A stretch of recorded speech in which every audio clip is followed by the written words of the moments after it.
Praise the Lord. இன்றைக்கான வசனம், கடலை உலர்ந்த தரையாக மாற்றினார், ஆற்றை கால்நடையாய் கடந்தார்கள், அங்கே அவரில் களி கூர்ந்தோம். இப்படி ஒரு விஷயம் சாத்தியமா? முதலாவது நாம யோசிக்கணும். மனிதனால் இது கூடுமா? கூடாது. அதான் ஆண்டவர் சொல்றார், மனிதனால் கூடாது, ஆனால் தேவனால் எல்லாம் கூடும்.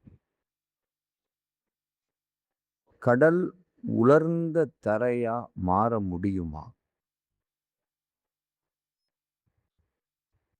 தேவனால் அதை செய்ய முடியும். ஆனா நாம என்ன செய்யணும்? நமக்கு முன்பாக இப்படிப்பட்ட கடல் இருக்கு, சுற்றி இருக்கு. அப்ப நாம என்ன நினைக்கிறோம்? ஐயோ, இவ்வளோ பெரிய கடல் நம்மை சூழ்ந்து இருக்குது, இதுல நாம மூழ்கி மாண்டு போவோமோ, இல்லை வேற ஏதாவது தீமை நமக்கு வருமோ அப்படின்னு நாம நினைப்போம். நாம எப்படி இதிலிருந்து விடுவிக்கப்பட போறோம்? நாம காக்கப்பட்டுருவோமா? நாம மீட்கப்பட்டுருவோமா அப்படின்லாம் யோசிப்போம்ல. ஆனா ஆண்டவர் உலர்ந்த தரையை போல மாற்றுவேன்னு சொல்றார். இது சாத்தியமா அப்படின்னு கேட்கலாம். சாத்தியம்தான், நடந்திருக்கு, ஹிஸ்டாரிக்கலா ப்ரூவன் ஆகிருக்கு. சும்மா இது கட்டுக்கதை இல்லை. ஆனா அதுக்கு நாம ஒண்ணு செய்யணும். என்ன செய்யணும்? மோசே தன் கையை சமுத்திரத்தின் மேல் நீட்டினான். அப்பொழுது கர்த்தர் முழுதும் பலத்த கீழ்காற்றினால் சமுத்திரம் ஒதுங்கும்படி செய்து அதை வறண்டு போக பண்ணினார். ஜலம் பிளந்து பிரிந்து போயிற்று. மோசே என்ன பண்ணாரு? தன் கையை நீட்டினார். ஆண்டவர் தான் சொல்றார். ஆண்டவர்கிட்ட கேட்கிறாரு, ஆண்டவரே, என்னை சுற்றி இவ்வளோ பெரிய கடல் இருக்கு, பின்னாடி எகிப்து பேரரசு துரத்திக்கிட்டு வருது, பார்வோன் துரத்திட்டு வராரு, படைகள் துரத்திட்டு வருது, ரதங்களும் குதிரைகளும் துரத்திட்டு வருது. அந்த பக்கம் போனாலும் நாங்கள் மடிந்து போவோம், இந்த பக்கம் பார்த்தாலும் கடல். நாங்கள் என்ன பண்ண போகிறோம்? எங்கள் வாழ்க்கை முடிய போகுதா? இவ்வளோதானா? இதோட எங்கள் வாழ்க்கை முடிஞ்சிருச்சா அப்படின்னு அங்கலாய்க்கும் போது ஆண்டவர் சொல்றாரு, மோசே, நீ கையை நீட்டு, கடலை நோக்கி நீ கையை நீட்டு அப்படின்னு ஆண்டவர் சொல்றார். நாமும் கூட கடலை நோக்கி கையை நீட்டுகிறவர்களா இருக்கணும். அதாவது கையை நீட்டுகிறதுன்னா நம்மளுடைய கிரியை இருக்கணும். கர்த்தர் விரும்புறது அதுதான். சும்மா நான் செய்கிறேன், நான் கடலை எதிர்க்கிறேன், நான் கடலை பற்றி பயப்படுறது இல்லை, நான் மேனேஜ் பண்ணிடுவேன், ஓவர் கம் பண்ணிடுவேன், அதெல்லாம் ரைட்டு. வாயின் வார்த்தையில சொல்லாத, செயல்ல காண்பி. எப்படி செயல்ல காண்பிக்கிறது? நம்ம வாழ்க்கையில் சந்திக்கக்கூடிய அநேக விதமான பிரச்சனைகள், அது நம்மை கடல் போல சூழ்ந்திருக்குது. எதிர்ப்புகள், பார்வோனை போன்ற எதிர்ப்புகள் கடல் போல சூழ்ந்திருக்குது. இத மேற்கொள்வேன் அப்படிங்கிற அந்த நம்பிக்கை உன்னிடத்துல இருந்தா நீ என்ன பண்ணுவ? மேற்கொள்ளுவ. கர்த்தர் அங்க கீழ்காற்றை அனுப்பி அந்த கடலை போன்று இருக்கிற பிரச்சனைகளை உலர்ந்து வற்றி போக பண்ணுவார். ஆனா நாம செய்ய வேண்டியது கிரியை செய்யணும். சும்மா உட்கார்ந்த இடத்துல இருந்துக்கிட்டு நான் கிரியை செய்கிறேன்னு சொல்லிட்டு பேச்சு பேசிக்கிட்டு இருக்கிறதுல பிரயோஜனம் இல்லை. செயல்ல இறங்கணும்.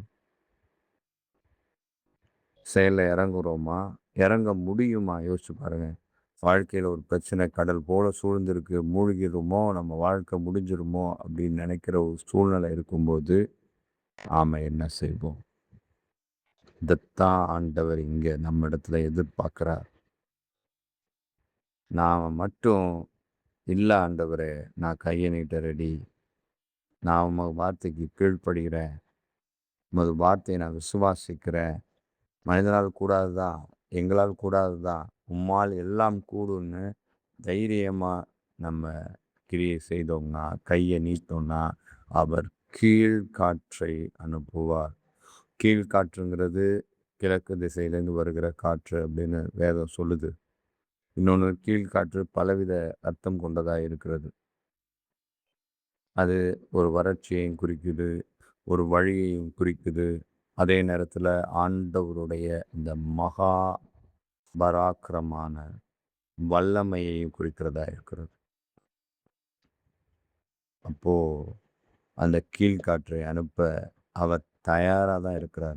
ஆனா நீ கைய நீட்டுறியா? அப்படின்னு தான் பார்க்கிறார். நாம கைய நீட்டுறோமா? என்னை நோக்கி நீ கை நீட்டுப்பா. நீ கிரியை செய். நீ கிரியையே செய்யாம எப்படி நான் உனக்கு செய்ய முடியும்? அதனால நீ முதல்ல கிரியை செய். ஏன்னா, நான் வனாந்திரத்துல வழியையும், அவ்வாந்திர வெளிகளை ஆறுகளையும் உண்டாக்குற தேவன். சும்மா கிடையாது. நான் சாத்தியப்படுத்தி காண்பிக்கிறவர். நான் சர்வ வல்லமையுள்ள தேவன். இந்த பிரபஞ்சத்தின் தேவன். இந்த ஒட்டுமொத்த உலகத்தின் தேவன். நீ செய்ய வேண்டியது ஒரு சின்ன ஸ்டெப் எடுப்பா. சின்ன முயற்சி பண்ணு. ஒரு ஸ்டெப் எடுத்து வை. உன் செயல்பாட்ட எடுத்து வை. என் வார்த்தைக்கு கீழ்ப்படி. பார்வோன் போன்ற எதிர்ப்புகள், குதிரைகள், ரதங்கள் எது உன்னை சூழ்ந்தாலும், அதை நான் உனக்கு எதிராய் இருந்த கடலிலே மூழ்கி போக பண்ணி, மாண்டு போக பண்ணுவேன். ஒட்டு மொத்தமாய் அழித்து போடுவேன்.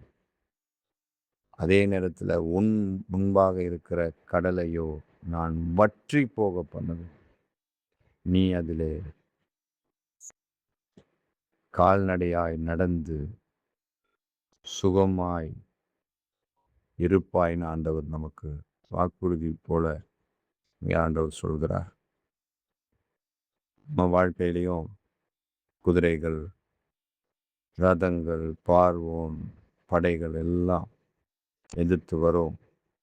இன்னொரு பக்கம் கடல் சூழ்ந்து நிற்கும். கடல் போன்ற பிரச்சனைகள் சூழ்ந்து நிற்கும். நாம செய்ய வேண்டியது, ஏசப்பா என் கரத்தை உன் கரத்துல கொடுக்கிறேன். நான் கையை நீட்டி ஒப்பு கொடுக்கிறேன். நீங்க எல்லாவற்றையும் பார்த்து கொள்ளுங்க அப்படின்னு நம்ம ஒப்பு கொடுத்துட்டோம் அப்படின்னா, நாம கண்டிப்பா என்ன பண்ண மாட்டோம்னா, எதை குறித்தும் கலங்க மாட்டோம், திகைக்க மாட்டோம். அவரிலே களி கூர்ந்து மகிழ்வோம். இந்த அனுபவத்தை நாமும் பெறுவோமா? காதுள்ளவர்கள் கேட்க கடவர்கள். ஆமென்.